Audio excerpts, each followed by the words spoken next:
Hello, and welcome to the first official rehearsal of Homegrown Theatre Camp. I'm your director, Mackenzie, and today in rehearsal we will be learning about the play that we're making, working on character analysis, and doing a read-through.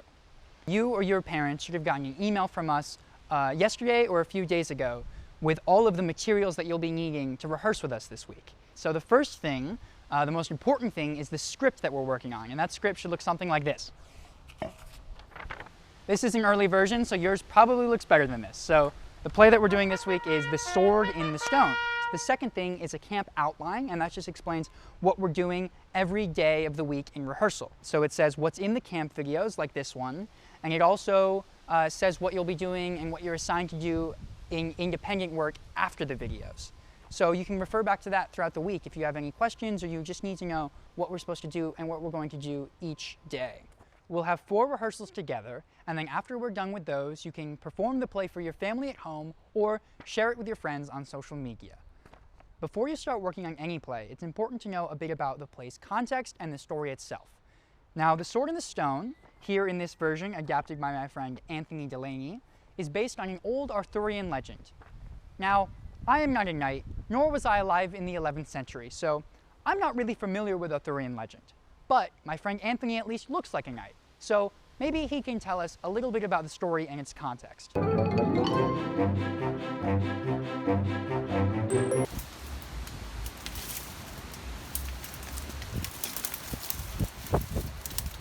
hello there. My name is Sir Valion, at your service. And this, the land you see before you, is Albion. But once it had a very different name. Once it was called the Island of Great Britain. And at this time there lived in the land the Welsh, the Celtics, and the Britons, natives of Great Britain. Around the early 4th century, however, Anglo-Saxon invaders attacked these 3 peoples. Now, Anglo-Saxons were northern Germans who migrated from across the sea to Great Britain. Now, it was at this time, during the late 5th and early 6th century, that the legendary figure we know as King Arthur arose.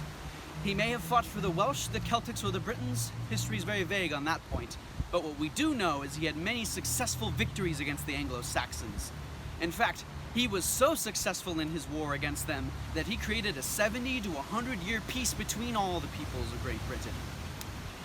But before Arthur was a king, he was a squire. Now, a squire was the second rank from a knight.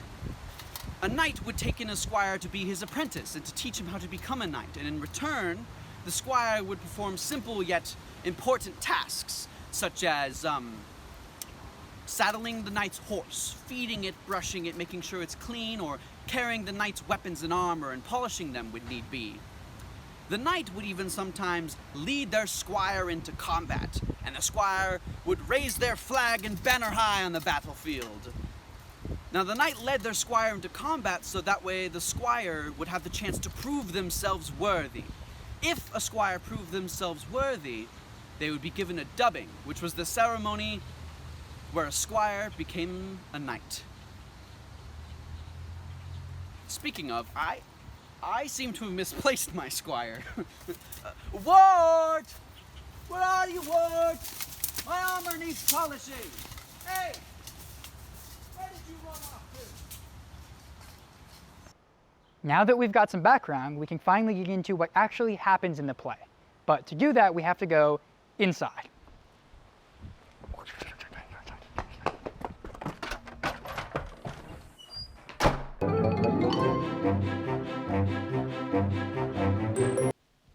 Hi, we're inside now, so we can start looking at what happens in the play itself.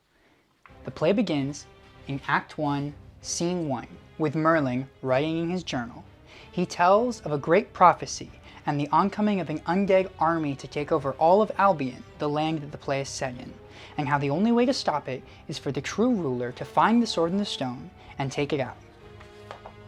In Act 1, Scene 2, we see our hero, Arthur, looking through the forest for an arrow that was shot by his brother, Sir Kay the Knight. He doesn't find the arrow, but he does find a journal. In Act 1, Scene 3, Arthur takes the journal home, but when he tries to read it, he sees that there are no words written in it. Frustrated, Arthur goes to bed. In Act 2, Scene 1, Merlin casts a spell so that he can see what's happening to Arthur. He sees that the pages are blank and casts another spell so that Arthur can read what is written in the journal. In Act 2, Scene 2, Arthur finally can read the journal, and he learns both of Anku, the evil person's plan to bring creatures from the underworld, and of the sword and the stone. In Act 3, Scene 1, we are in Anku's cave, where he casts a spell to return the army of the dead to life so that he and them can take over all of Albion. In Act 3, Scene 2, in the 3 to 4 person version, Sir Kay arrives with Arthur at the sword and the stone and tries to take the sword out of the stone, but he fails. In the 2 person version, Arthur succeeds in pulling the sword from the stone, and Merlin emerges, congratulating Arthur and telling him how this means that Anku is defeated. The two leave, and Arthur is declared as the true ruler of all of Albion. Happy ever after. Hello! You found me in my director's chair because now we're talking about the deep background and inner motives of our characters. So now that we have a good idea of what happens in the script, we can start to think about the reasons that our characters do what they do within the play. We can start to think about their backstories. And you kind of have to come up with those backstories for yourselves. You have a little bit of help because Anthony gave us some good background information. So, for instance, if you're thinking about Arthur's backstory, we know that Arthur was a squire, and Anthony told us about the daily duties of a squire. So, using that information and the things that we learned in the script, you can start to come up with your own idea of Arthur's backstory. Now, you should keep doing this and come up with a backstory of each of the characters. And it's really important that you do this because then you have an idea of who these characters actually are, which makes it a lot easier to play them. And it also creates a more full and clear story for the audience as well. Now, your idea of a character's backstory might be different from mine or someone else's, but that's okay, because it's your character, and it's your play, so it's your choice. Once you have a good idea of the backstory for the characters that you're playing, you can start to look at the actions that they do within the play, and why they do them.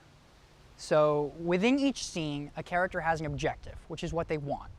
For some more information on objectives, you can watch this video that we made, either now or after this video. All of these objectives that happen within each scene add up to a super objective, which is what your character wants deep down throughout the entire play. Deciding on a super objective is really important because it gives you something that the character can act on throughout the entire play. So if a character is sad, you won't just be playing sad as a performer, but instead you can be thinking about what that character wants and how they can pursue it through the scene that you're in at the moment. After your read-through today, I encourage you to go through the script and look carefully both at your character's objectives in each scene, but also at their super objective, and decide on what they want throughout the entire play so that you can create a more clear story for your audience. Before you start your read-through, you need to decide who is playing each character. Of course, that depends on how many people you're doing the show with. We've sent you 2 versions of the script, one for 1 to 2 actors and one for 3 to 4 actors.